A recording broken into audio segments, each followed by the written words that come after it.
We know a lot about the biological tree of life and can trace life's evolutionary history all the way back to a last universal common ancestor.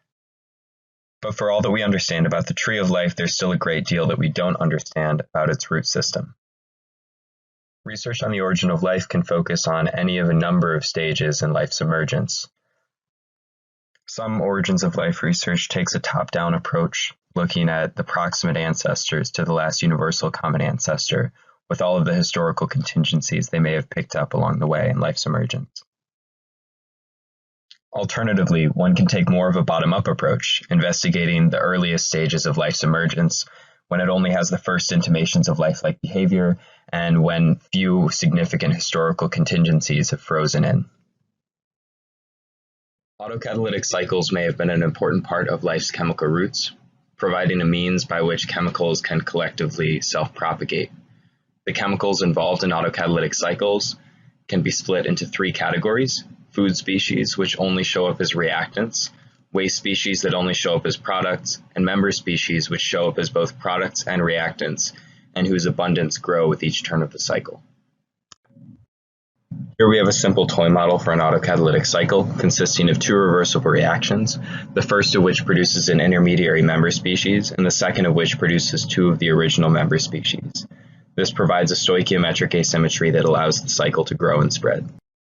We simulate autocatalytic cycles in flow reactor environments, where food flows in from a source to drive the system out of equilibrium, and where all chemicals flow out of the reactor, such that if a cycle doesn't propagate itself fast enough, it will go extinct. These simulations can be performed using mass action kinetics, in which case chemical concentrations are continuous and the simulations are deterministic, or using the Gillespie algorithm, in which case chemical counts are discrete and the simulations are stochastic. We use the Gillespie algorithm in this presentation. An example is on the right. You can see the logistic growth of member species and waste species as food is depleted. In 2020, we published a paper investigating the different types of ecological interactions that autocatalytic cycles might exhibit, extending the analogy of autocatalytic cycles as species in an ecosystem. We showed that autocatalytic cycles can compete for food sources, exhibit facultative and obligate mutualisms, with the waste of one serving as the food for another, that the one cycle can prey on the member species of another cycle, and that cycles can mutually inhibit one another. The idea is that different ecological interactions can be composed to form stable ecosystems of increasing complexity to provide the scaffolding for later stages in the emergence of life. This previous work limited its analysis to autocatalytic cycles in well-mixed environments, but the ecological possibilities for chemical ecosystems might be expanded if we consider different types of spatially structured environments instead. For example, reaction diffusion systems, where cycles can spread to occupy new locations and thereby gain access to new food. These will be the primary focus of this presentation. There are several reasons that spatial structure might be important to the dynamics of chemical ecosystems. First, it might help to sustain more complex chemical ecosystems by permitting the coexistence of cycles that couldn't coexist in a well-mixed environment. Second, spatially structured environments might select for spatial properties of autocatalytic cycles, such as the permeability or diffusivity of their constituent chemicals.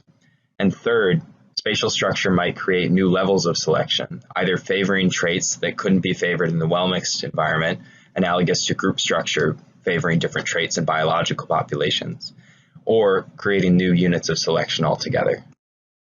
First, I'm going to present a simple example where a spatially structured environment permits a more complex chemical ecosystem to be maintained than could otherwise be maintained in the well-mixed case. This is going to be similar in spirit to the BZ reaction, which has autocatalytic mechanisms and which, while oscillating between two states in the well-mixed case, exhibits stable and dynamic patterns as a reaction diffusion system. This example is going to consist of two mutually inhibiting autocatalytic cycles, A and B, which are colored red and blue respectively.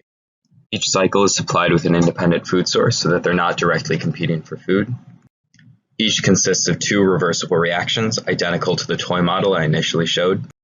Additionally, we include two reversible inhibition reactions, which react the waste of one cycle with the food of the other cycle to produce another species, X or Y, that neither cycle can directly use.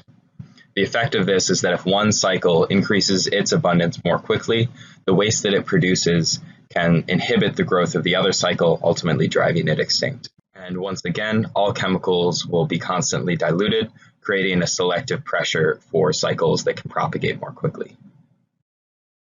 Instead of simulating this chemical reaction network in a singular flow reactor, we'll simulate it in a reaction diffusion system where each pixel has inflow from a source and outflow into a sink, but also exchanges its chemical contents with neighboring pixels via diffusion. More specifically, we'll use a 5x5 reaction diffusion system with periodic boundaries. Now, if we were to seed every pixel in this system uniformly with equal amounts of cycles A and B, but with no diffusion, it would be possible to have an outcome like this, in which cycles A and B dominate in adjacent pixels and stably coexist because there is no interaction between those pixels. If we were to add diffusion in, this sort of outcome would be unstable.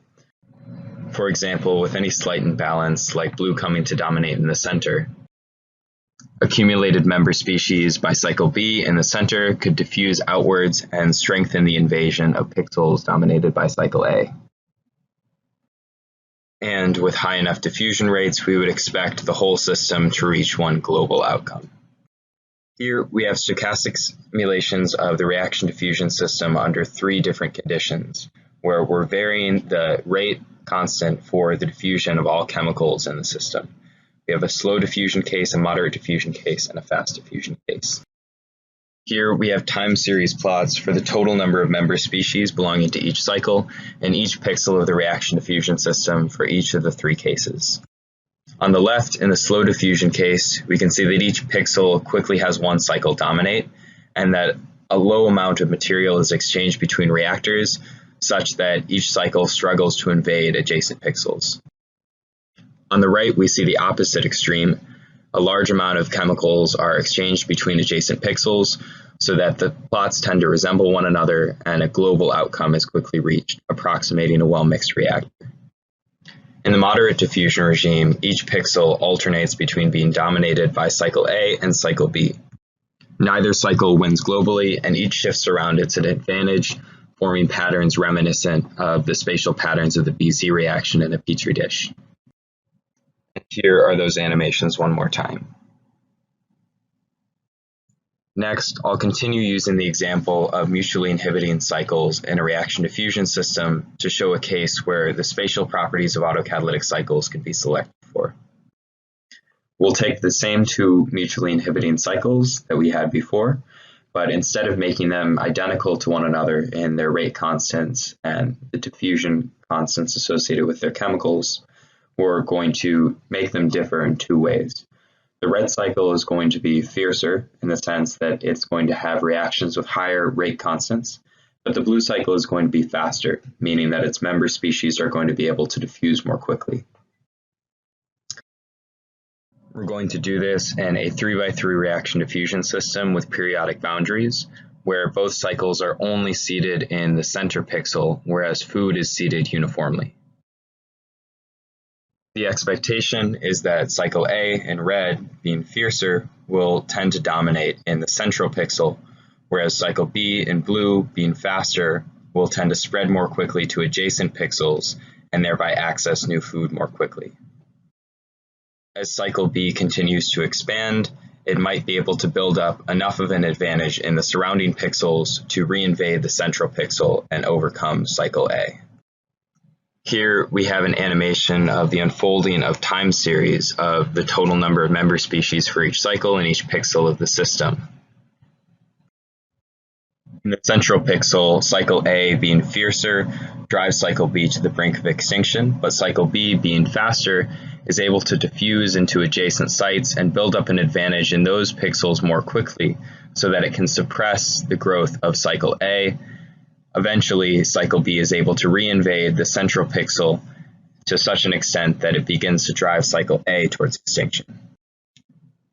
The outcome of this type of simulation largely depends on the relative fastness and fierceness of cycles A and B.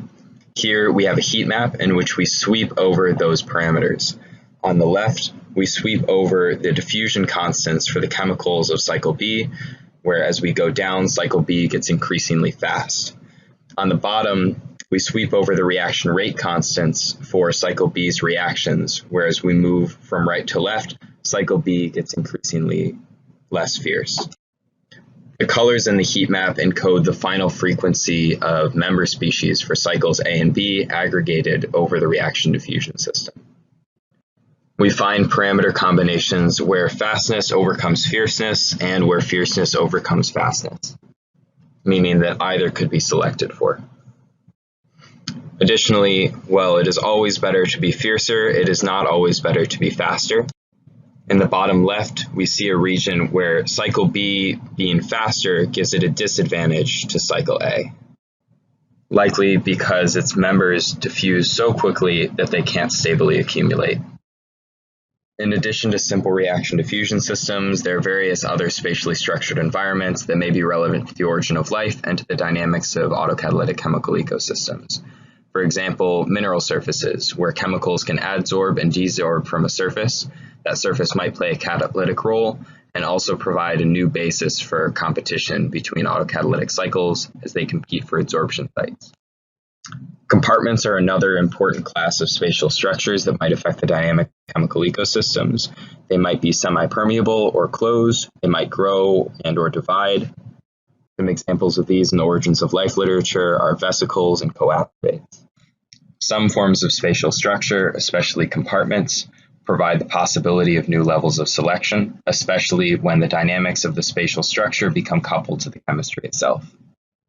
I'd like to gratefully acknowledge my PI, David Baum, who I've been working with through the Hilldale Undergraduate Faculty Research Fellowship at the Wisconsin Institute for Discovery, and Chris Kempis, my mentor at the Santa Fe Institute through the Undergraduate Complexity Research Program. Also, the graduate students and postdoctoral students that I've been working with at the Wisconsin Institute for Discovery, and the other undergraduates in the Baum Lab as well. For additional reading, you can check out our paper from last year, An Ecological Framework for the Analysis of Prebiotic Chemical Reaction Networks. Thank you, and feel free to reach out with any questions.